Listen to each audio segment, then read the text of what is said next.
I was standing outside my bedroom door, frozen in place, when I heard my wife Jessica's voice drift through the crack. She was on the phone, laughing softly, and then she said it. "We do not need him after the baby comes." Those 8 words hit me like a freight train. My heart stopped. Just 3 months ago, when she told me she was pregnant, I thought it was the happiest moment of my life. I held her, kissed her, promised her everything. But now, standing here in the hallway of our own home, listening to her plot my exit, I realized it had all been a performance. What she did not know was that I had already planned the perfect moment to expose everything. Before we dive into how I turned her gender reveal party into the most unforgettable event of her life, I want to know where you are watching this from. Drop your location in the comments below. And if you want to see how this story unfolds, make sure you hit that like button and subscribe, because what happened next will absolutely blow your mind. Trust me, you will not want to miss a single detail of how I made sure the truth came out in front of everyone who mattered. Let me take you back to the beginning, when everything still felt real. Jessica and I got married 4 years ago. We met through mutual friends at a barbecue in Austin, Texas, where we both lived. She was 32, a talented graphic designer with this amazing eye for detail. I was a software engineer at a growing startup, pulling long hours but loving every second of it. Our life together was everything I had hoped for. We bought a 2-story townhouse in the suburbs, had 2 reliable cars in the driveway, and spent our weekends cooking together, trying new recipes and watching movies on Friday nights. Last summer, we took a road trip to Colorado, hiked through the mountains, and talked about our future under the stars. The only thing missing was a baby. We had been trying for 2 years. Every negative test felt like a small heartbreak, but we kept hoping. Then 3 months ago, everything changed. I came home from work on a Tuesday evening, tired and ready to collapse on the couch, when Jessica came running out of the bathroom. She was holding a pregnancy test in her hand, and there were 2 clear lines on it. I remember grabbing her, spinning her around, both of us crying tears of joy. It felt like our lives were finally complete. I started imagining teaching our kid how to ride a bike, reading bedtime stories, all those little moments I had dreamed about for so long. But then things started to shift. In the first week after we found out, Jessica became different. She spent hours on her phone, smiling at the screen in ways that made my stomach twist. I told myself it was hormones. I read articles online about pregnancy changes, mood swings, all the things that could explain why she seemed distant. She started coming home late, always with an excuse. She was meeting her old college roommate. She had a pregnancy group meeting. She was shopping for baby supplies. I wanted to believe her. I really did. One night I woke up at 2 a.m. and found her sitting in the living room, the glow of her phone lighting up her face. She was texting someone, smiling softly, almost laughing. When I asked who she was talking to, she said it was her sister, Sarah, sharing pregnancy tips. I nodded, went back to bed, but that uncomfortable feeling in my chest would not go away. She also stopped being intimate with me. She said she was too tired, worried about the baby, and I understood. I did not want to pressure her. But she also pulled away from the small things, holding hands, hugging before we fell asleep. The warmth between us was fading, replaced by an invisible wall I could not break through. Then came the morning that changed everything. It was a Saturday.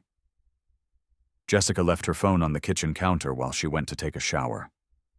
It buzzed and I glanced over without thinking. The message on the screen said, "Cannot wait to see you tonight, baby." It was from a contact saved as M. My heart started pounding. I tried to convince myself it was innocent. Maybe it was one of her girlfriends. Maybe I was being paranoid. When Jessica came back, she grabbed her phone, read the message, and smiled. I asked her, trying to sound casual. "Who is M?" She jumped a little, then said it was Marcus, an old co-worker who was helping her with a freelance design project. I nodded, but I did not believe her. Not fully. That night she told me she had to meet a client and would be back by 9. I sat alone in our living room staring at the TV without really watching anything. She came home at 11. There was a faint smell of cologne on her, something I did not recognize. I did not say anything, but I started paying attention. Over the next few days, she went out more and more. Meeting clients, visiting Sarah, going to prenatal appointments. I checked the calendar on the fridge where she kept track of her doctor visits. She only had 1 appointment per month, but she was leaving the house way more often than that. The doubt in my mind grew into something I could not ignore anymore. Then came the night that shattered everything. It was a Thursday evening, and I left work early because I had finished a major project ahead of schedule. I parked on the street outside our house and was about to walk in when I heard Jessica's voice floating down from the bedroom window upstairs. The window was cracked open, and she was on the phone.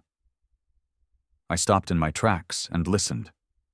Her voice was sweet, affectionate, in a way she had not spoken to me in months. She said, "I cannot wait either, Marcus. Just a few more months." My blood ran cold. Then she continued, "We do not need him after the baby comes.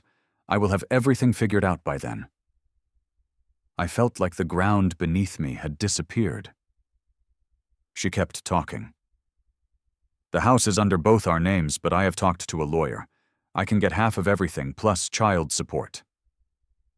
I stood there, unable to move, unable to breathe. My wife, the woman I had built a life with, was planning to use me, take everything I had worked for, and walk away with another man. I quietly opened the front door, closed it softly, and acted like nothing had happened. Jessica came downstairs a few minutes later, smiling. "Honey, you are home early," she said. I told her I was exhausted and wanted to go to bed. That night, lying next to her, I did not sleep at all. I stared at the ceiling, my mind racing, trying to figure out what to do next. The next morning, I called my lawyer, James. He was a friend from college, someone I trusted completely. I told him everything I had heard. He listened carefully and then said, "You need proof, hard evidence." I knew he was right. Confronting Jessica without proof would only give her time to cover her tracks. So I decided to play along. I acted normal, like nothing was wrong. But behind the scenes, I started gathering evidence. I remembered that Jessica and I had agreed to use a location-sharing app called Find My Friends a long time ago, back when we were happy, and it felt like a sweet gesture. I checked it and saw that she was going to an apartment complex on the east side of town, a place I did not recognize. She went there multiple times a week. I hired a private investigator and gave him the address. Within a week, he sent me a file. There were photos of Jessica and Marcus entering and leaving the apartment together. They were holding hands, kissing, acting like a couple. The investigator told me they had been seeing each other for 8 months. That meant she was already involved with him before she even got pregnant. I did the math. She was 3 months along now, which meant she got pregnant right in the middle of her affair. The question that haunted me was obvious. Was the baby even mine? I started researching prenatal paternity tests. I learned that after 9 weeks, you could do a test using the mother's blood. It was non-invasive, safe, and accurate. I told Jessica that I thought we should do some extra prenatal testing just to make sure the baby was healthy. She hesitated for a second, but agreed. We went to the clinic together, and while she was sitting in the waiting room, I spoke privately with the doctor. I asked if we could add a paternity test to the blood work. The doctor seemed a little surprised, but agreed. It was my legal right as the potential father. Jessica never knew I had requested it. The next 2 weeks felt like 2 years. I kept up the act, cooking dinner, asking about her day, pretending I still believed in us. Finally, the results came. I opened the envelope in my car hands, shaking. The paper was clinical, cold, and clear. Probability of paternity 0.00%. I was not the father. I sat there staring at those words and tears started rolling down my face. But then something inside me shifted. The sadness turned into anger. A calm, focused anger. I was not going to let her get away with this. I was going to make sure everyone knew the truth. Jessica had been talking about throwing a gender reveal party. She was excited, and her family was even more excited. Her parents, Linda and George, her sister Sarah, and her younger brother David were all planning to come. I told her it was a great idea, and that I would handle all the details. She hugged me, told me I was the best husband ever. I smiled, but inside I was planning something very different. I rented a small restaurant with a private event space. I ordered decorations in pink and blue balloons, banners, the whole setup. I invited about 30 people, family, and close friends from both sides. And I made sure to invite Marcus. I told Jessica I had met him at the gym and thought it would be nice to include her old co-worker. She looked uncomfortable, but did not object. Marcus showed up, probably out of curiosity, or because Jessica had asked him to. The day before the party, I went to a professional printing company. I had them create a large banner, but it was not going to reveal the baby's gender. Instead, it displayed the DNA test results. The banner was clean, professional-looking with the clinic's logo at the top. It had both of our full names, Jessica Marie Thompson and Stephen Robert Harris, printed clearly. And at the bottom, in bold red letters, it said, "Probability of paternity 0.00%. I also designed a spring-loaded mechanism so the banner would pop out of the reveal box instead of balloons. Everything was ready. Saturday afternoon arrived, and guests started filling the restaurant. Jessica looked radiant in a white maternity dress, glowing with what everyone believed was pure happiness. Her parents kept hugging her, talking about how excited they were to meet their grandchild. Sarah brought gifts, tiny baby clothes that made everyone smile. David joked with me, asking if I was ready to be a dad. I nodded and said, "More than ready." Marcus stood in the corner, avoiding eye contact with Jessica, but I noticed the quick glances they exchanged when they thought no one was looking. The party went on. People ate, laughed, took pictures. Then it was time for the main event. Everyone gathered around the center table where the big golden reveal box sat decorated with a shiny ribbon. According to tradition, Jessica and I would open it together, and pink or blue balloons would float out to reveal the baby's gender. The crowd started counting down. 3, 2, 1. We pulled the ribbon. But instead of balloons, the spring mechanism triggered, and the banner shot up, unfolding in front of everyone. The room fell silent. Absolute, crushing silence. The banner was huge, impossible to miss. At the top, it read, "DNA paternity test results." Below that were our names printed in clear black ink. And at the bottom, in red letters large enough for everyone in the room to read it, said, "Probability of paternity 0.00%.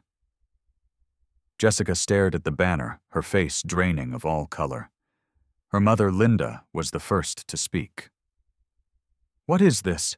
she asked, her voice shaking. George stepped closer, reading every word carefully. His expression changed from confusion to pure rage. Sarah gasped and said, "Jessica, what the hell is going on?" People started murmuring, looking at each other, trying to make sense of what they were seeing.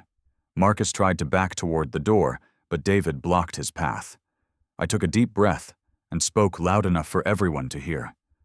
My voice was calm, cold, controlled. "Since everyone is here to celebrate, I thought you should all know the truth. The baby Jessica is carrying is not mine." Jessica started trembling. She reached for my arm, her voice breaking. Steve, please let me explain. I pulled away from her. Explain what? I said. Explain that you have been sleeping with Marcus for months.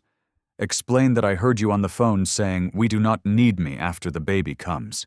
Explain that you were planning to take half of everything I worked for and walk away. George turned to his daughter, his face filled with disbelief and anger. Is this true? Jessica could not answer. She just stood there crying, unable to form words. Marcus stayed silent, his face red with shame. Linda collapsed into a chair, and Sarah rushed to support her. David looked at Marcus with pure hatred in his eyes. You piece of trash, he said. Some of the guests started leaving quietly, not wanting to be part of the scene unfolding in front of them. The air felt heavy, suffocating. Jessica tried to grab my hand, begging me to stay, to talk, to give her a chance. I looked at her one last time and said, I have already filed for divorce. My lawyer has all the evidence.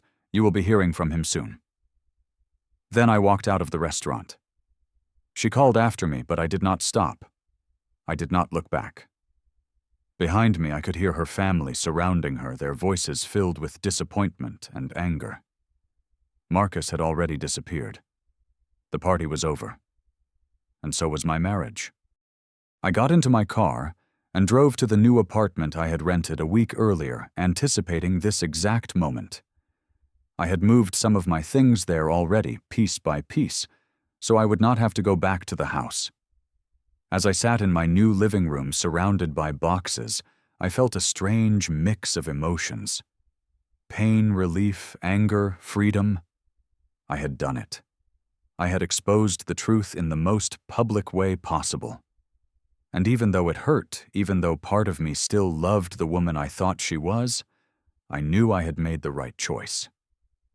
The first week after the party was brutal.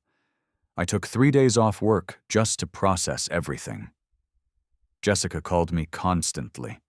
Text messages poured in filled with apologies, explanations, desperate pleas for another chance.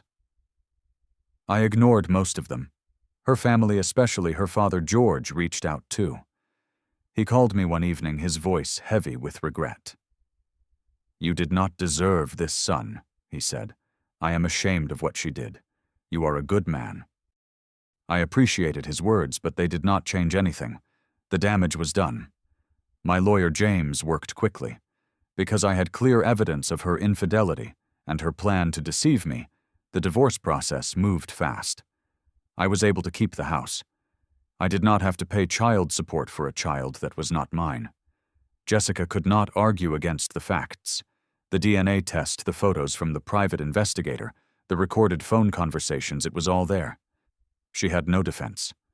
Marcus the coward disappeared from her life as soon as things got messy. He wanted nothing to do with the responsibility of being a father. Jessica had to move back in with her parents, facing the reality that she would be raising the baby alone. I heard updates through Sarah, who reached out to me privately to apologize. She said she had no idea what her sister was doing, and if she had known, she would have told me. You are a good man, Steve, she said. You deserved better. I thanked her and told her I appreciated the honesty. It felt strange having one member of her family still care enough to reach out, but it also gave me some closure. At least not everyone had been part of the deception. As the months went by, I started focusing on myself. I joined a gym and started working out regularly. I met new people, people who did not know anything about my past, and it felt refreshing to just be myself without carrying the weight of betrayal everywhere I went. An old friend from college, Daniel, invited me to go hiking in Big Bend National Park. I had not been there in years, and the trip turned out to be exactly what I needed. Standing on top of a mountain looking out at the endless desert landscape, I felt something I had not felt in a long time. Freedom. Peace. I also started seeing a therapist. At first I thought it was unnecessary, that I could handle everything on my own. But talking to someone who understood trauma and betrayal helped me process the pain. in ways I could not have done alone. My therapist told me something that stuck with me. She said, "This was not your fault. You trusted someone you loved, and that is not a weakness. The failure belongs to the person who broke that trust, not to you." Those words helped me stop blaming myself for not seeing the signs earlier, for not being enough for all the irrational guilt I had been carrying. Work became a positive distraction. I threw myself into my projects at the startup, and it paid off. I got promoted to senior engineer, and one of the products I had been developing launched successfully. My boss pulled me aside one day and told me how impressed he was with my dedication. It felt good to be recognized for something I had worked hard on, something that had nothing to do with the chaos in my personal life. I also bought a motorcycle, something I had always wanted but Jessica had always been against. She said it was too dangerous, too reckless. But now, riding down the open highway with the wind in my face, I felt alive in a way I had forgotten was possible. I took a road trip by myself through New Mexico and Arizona. I stopped in small towns, ate at local diners, watched sunsets over the desert.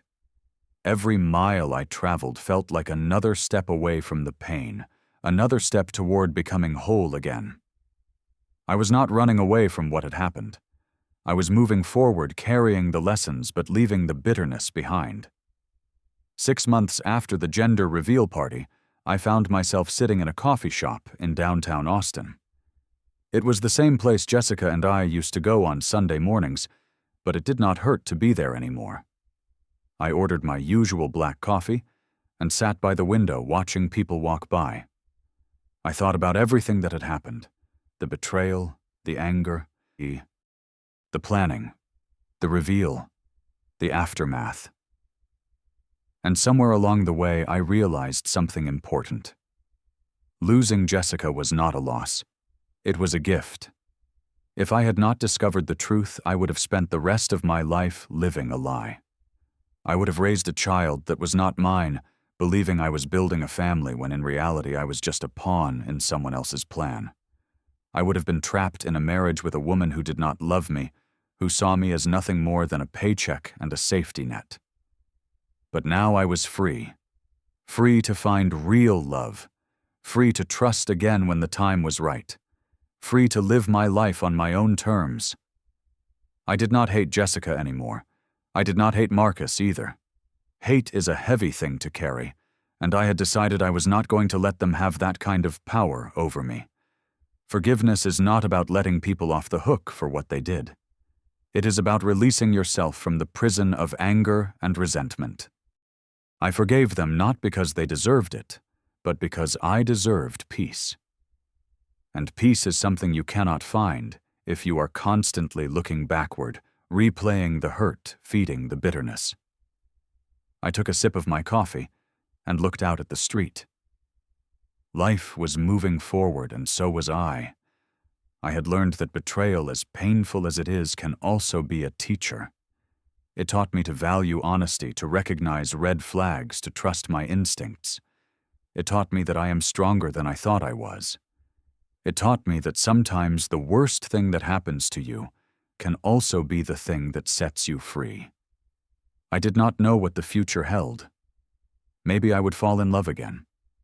Maybe I would stay single for a while and just focus on building the life I wanted. Either way, I was okay.